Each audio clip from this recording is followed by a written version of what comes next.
Hello guys, my name is Jayesh Kargar and I'm currently pursuing my MBA from JBMS। तो recently काफ़ी लोगों ने मुझे message किया था कि उनका आई गेस सीईटी ने कुछ तो रिस्पॉन्स शीट रिलीज़ की है। तो काफ़ी लोगों ने मुझे मैसेज किया था कि मेरा ये कैटेगरी है, मेरे इतने मार्क्स आ रहे हैं, क्या मेरा जेपी होगा कि नहीं। तो वही क्वेश्चंस को एड्रेस करते हुए मैं इस वीडियो में कोशिश कर रहा हूँ कि मैं कवर करूँ कि किस कैटेगरी के लिए कितने नंबर ऑफ सीट्स अवेलेबल है एडमिशन के लिए, और क्या परसेंटाइल पे और क्या रैंक लास्ट ईयर कौन से रैंक पे वो वाली सीट क्लोज हुई थी। अपार्ट फ्रॉम दैट क्या कैटेगरी वाइज क्या फीस पे करनी पड़ेगी आपको जेबी में अगर आपको एडमिशन लेना है तो, और जो टॉप 15 कॉलेजेस है महाराष्ट्र में उसके लिए क्या आइडियली कट ऑफ होता है वो भी हम लोग इस वीडियो में देखेंगे। So let's begin. तो सबसे पहले दो कैटेगरीज हैं मेन, ब्रॉड, ऑल इंडिया और महाराष्ट्र। तो अगर लेट्स सपोज अगर आपने आपका ग्रेजुएशन महाराष्ट्र के किसी यूनिवर्सिटी से किया है, let's suppose Mumbai university, Pune की यूनिवर्सिटी हो गई, या फिर आपने नागपुर से किया है, नासिक से किया है, तो महाराष्ट्र के किसी भी अगर आपने सिटी से किया है तो आप महाराष्ट्र वाले कैटेगरी में आओगे। Apart from Maharashtra if you have done your graduation from any other state, let's suppose Delhi university से अगर आपने आपका ग्रेजुएशन किया है, या फिर बैंगलोर के किसी कॉलेज से किया है, या फिर चंडीगढ़ के किसी यूनिवर्सिटी से किया है, तो आप ऑल इंडिया वाले कैटेगरी में आते हो। तो ये दो मेजर कैटेगरीज है एडमिशन के टाइम पे। तो लेट्स सपोज अगर आप ऑल इंडिया कैटेगरी में आ रहे हो तो the number of seats available are 18 and the percentile that you need to score is 99.99। And पिछले साल 27 रैंक पे ये सीट क्लोज हुई थी। हालांकि अगर आपका ऑल इंडिया रैंक 18 के नीचे है तो काफ़ी अच्छे चांसेस होते हैं कि आपका एडमिशन कंफर्म हो जाएगा।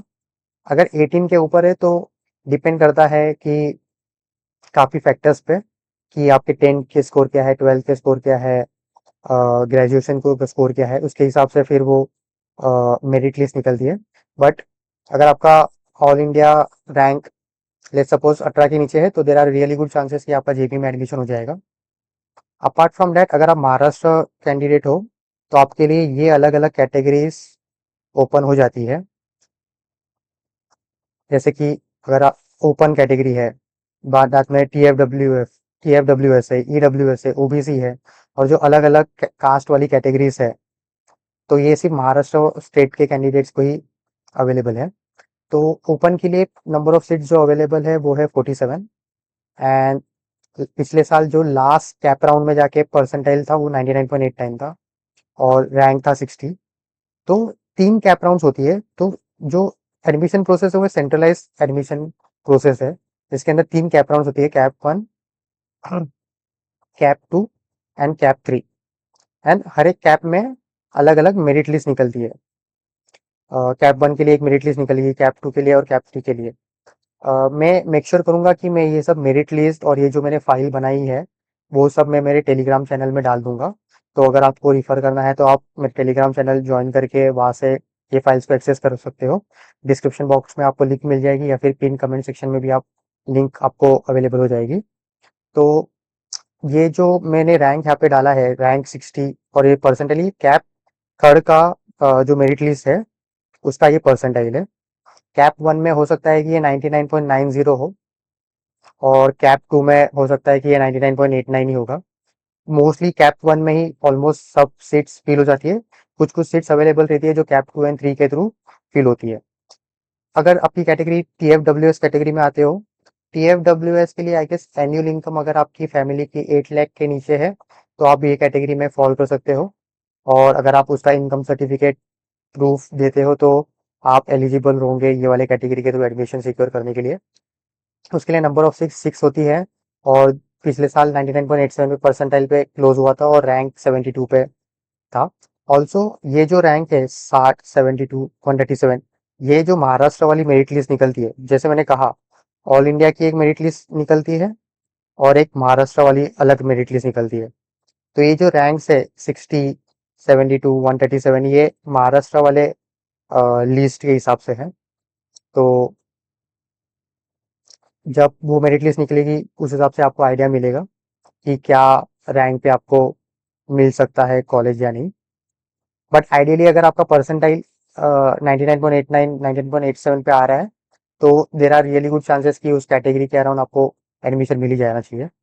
ईडब्ल्यू एस कैटेगरी के से आप बिलोंग करते हो तो नंबर ऑफ सीट्स अवेलेबल है 12 और 99.77 पे पिछले साल क्लोज हुआ था और 137 रैंक था।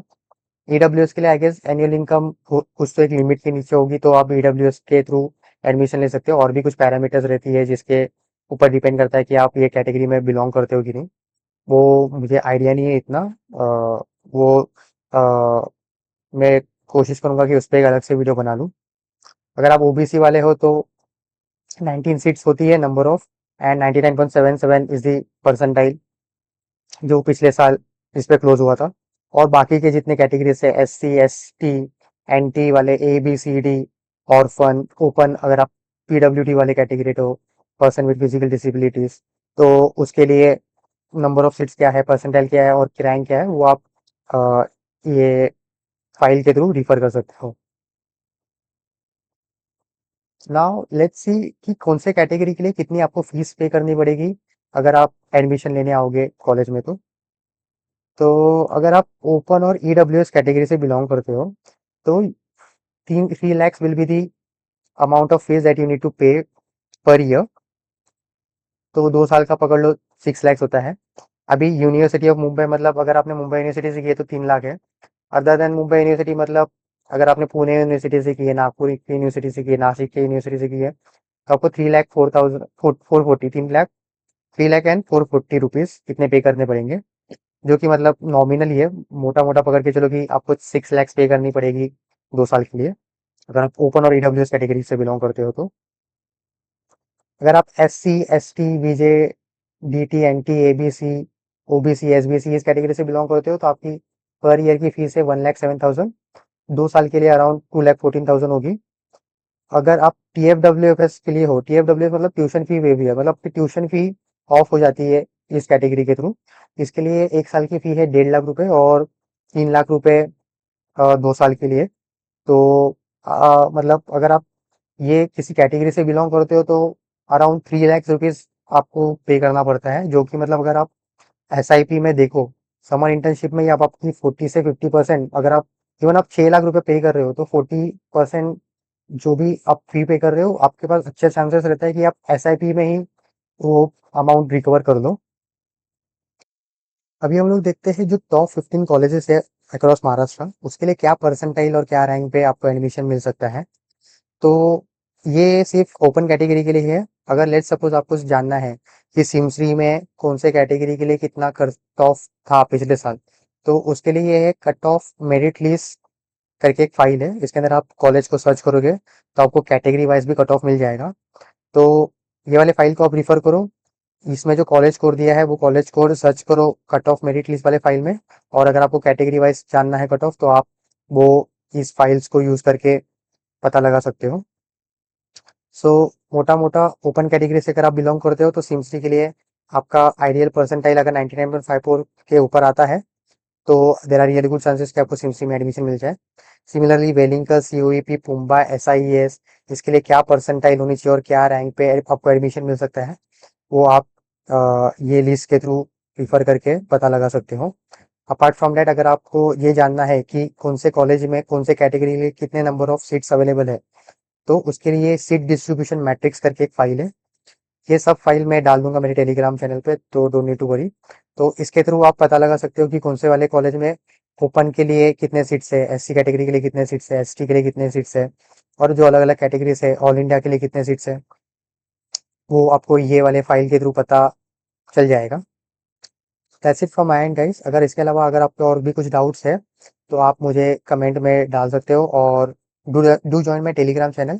वहाँ पे अगर आपको मुझे रीच आउट करना है तो उसके थ्रू आप मेरे से रीच आउट कर सकते हो और जो भी आपके डाउट्स है वो आप मेरे को वहाँ पे पूछ सकते हो। Whenever I will give it time मैं आपके मैसेज को रिप्लाई कर दूंगा। So that's it. Thank you for watching this video. Bye bye.